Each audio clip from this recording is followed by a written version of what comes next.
আসসালামু আলাইকুম। সবাই কেমন আছেন? নতুন আরও একটি ব্লগে আপনাদেরকে স্বাগতম।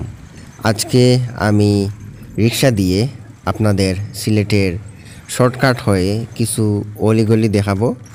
আশা করি এই ব্লগটি আপনাদের অনেক ভালো লাগবে।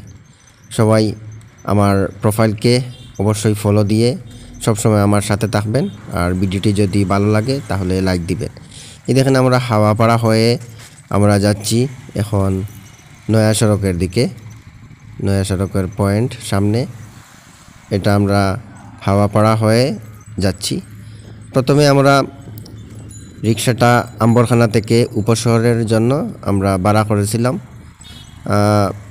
আপনারা যারা ভাড়া করবেন তখন সাথে সাথেই উঠে যাবেন। আমরা দাম দর না জিজ্ঞেস করেই উঠে গেছি। আসলে দাম দর জিজ্ঞেস করে আসলে অনেক সময় হয় না। লোকাল যারা এরা যারা ন্যায্য ভাড়া যদি আপনি জানেন তাহলে এত বেশি ঝামেলায় পোহাতে হয় না। তো রিক্সা আমি কমই চড়ি, কিন্তু যখনই চড়ি তখন এই বুদ্ধিটা আমি সবসময় অ্যাপ্লাই করি, ন্যায্য ভাড়াই দেই। আমি রিক্সা মামা খুব ভালোই ছিলেন। এই দেখেন আমরা জেল রোডে এসে গেছি। ডান দিকে আমাদের কেন্দ্রীয় কারাগার, সিলেট কেন্দ্রীয় কারাগারের পুরাতন ব্রিটিশ আমলের ওই যে পুরাতন একটা ওয়াল দেখতেছেন, এটাতে অনেক ছত্রাক, অনেক শেওলা হয়ে গেছে। এরপরও অনেক মানে পুরা এবং উঁচু একটা দেয়াল। এই দেখেন এটা হলো হোটেল অনুরাগ, অনেক পুরাতন একটা হোটেল, অনেকেই চিনেন। এই তো রিক্সায় ঘুরে বেড়াবার মজাই আলাদা। আমরা একটু শর্টকাট ব্যবহার করব, ওইদিকে না গিয়ে আমরা এই দিকে শর্টকাটটা ব্যবহার করব। এই দেখেন আমরা ওই সামনে হলো ওসমানী জাদুঘর, এটা হলো দুপাদিঘির পার, ওসমানী জাদুঘর। এই দেখেন দুপাদিঘির পারের ওয়াকওয়ে, এই জায়গাটা খুবই ভাইরাল, খুবই সুন্দর। বিশেষ করে সন্ধ্যার পর আরও সুন্দর যখন লাইটগুলো দেখা যায়। এই দেখেন সামনে আমরা ডান দিকে চলে গেছে বন্দর এবং বাম দিকে আমাদের ইবনে সিনা হয়ে আমরা উপশহরের দিকে যাব। এইদিকে দেখেন ওসমানী শিশু পার্ক, আপনারা অনেকেই চিনেন।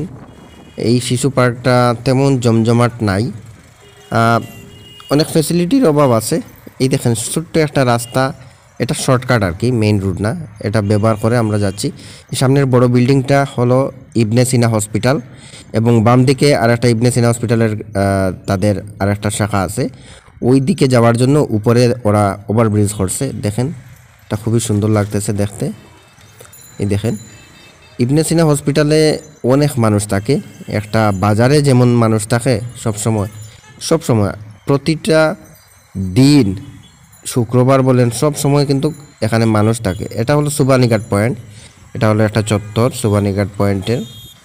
এই দেখেন এই জায়গাগুলো খুবই বিজি থাকে সব সময়। আমি একটু দেখাচ্ছি আপনাদেরকে। সামনে আমাদের বামে আছে, এই দেখেন জুলাই গণ অভ্যুত্থানের গ্রাফিতিগুলো আমি এর আগেও আমার বিভিন্ন ভিডিও এবং বিভিন্ন পিকচার ছবিতে দেখিয়েছি।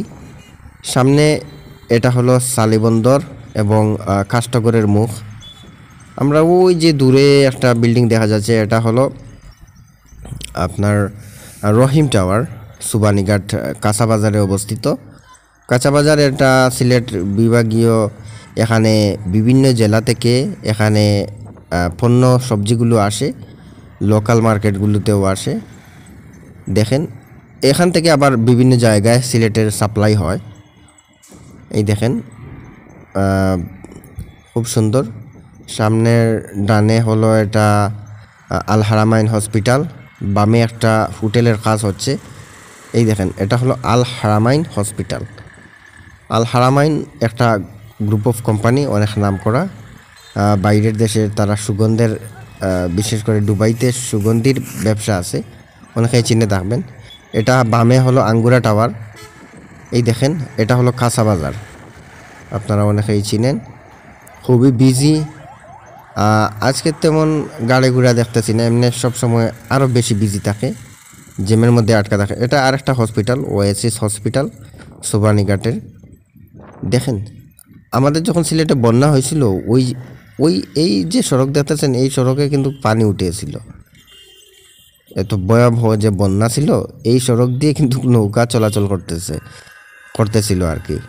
এই দেখেন আমাদের রোজভিউ হোটেল, এটা 5 স্টার লেভেলের, বাট 5 স্টার না, 3 স্টার হোটেল। কিন্তু এই দেখেন এটা হলো হক পাম্প, সিলেটের একমাত্র একটা নামকরা একটা পাম্প, খুবই ভালো সার্ভিস দিয়ে থাকে এখানে। আমরা উপশহরের দিকে যাচ্ছি।